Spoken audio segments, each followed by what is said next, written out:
Welcome to WMM భక్తి. నేను మీ కృష్ణవేణి. ఈరోజు అయ్యప్ప స్వామి వారి పుట్టినరోజు. అయ్యప్ప స్వామి జనన కథ హిందూ పురాణాల్లోని ఒక అద్భుతమైన రహస్య గాథ. అయ్యప్పని జననం విష్ణుమూర్తి శివుడు రూపాల కలయిక వల్ల జరిగింది అనే విశ్వాసం అందరిలోనూ ఉంది. ఇది హిందూ మతంలోని రెండు ప్రధాన దేవతలైన శివుడు విష్ణు రూపాల సంయుక్త స్వరూపంగా భావించబడుతుంది అని చెప్తారు. విష్ణువు మోహిని అవతారం అంటే స్త్రీ రూపంలో ఉన్నప్పుడు శివుడు ఆమెను చూసి ఆకర్షితుడయ్యాడట. మోహిని అవతారం విష్ణువు ద్వారా మాత్రమే సృష్టించబడింది. శివుడు మోహిని ద్వారా పుత్ర సముపన్న జరిగింది. అలా అయ్యప్పని జననం జరిగింది.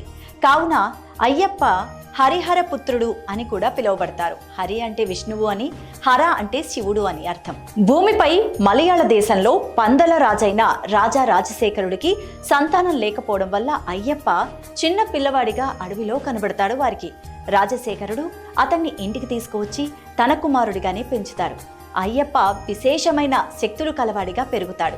అంతిమంగా మహిషాసురమర్దిని అంటే మహిషి అనే రాక్షసిని సంహరించిన తర్వాత అయ్యప్ప శబరిమలలోనే స్థిరంగా ఉండిపోతాడు. ఆయన్ను ప్రతి సంవత్సరం కోట్లాది మంది భక్తులు శబరిమల వద్ద దర్శించుకుంటూ ఉంటారు. మరి అయ్యప్ప స్వామి ఆశీస్సులు మనందరి మీద ఉండాలని మనస్ఫూర్తిగా కోరుకుంటూ మీ అందరికీ అయ్యప్ప స్వామి జన్మదిన శుభాకాంక్షలు.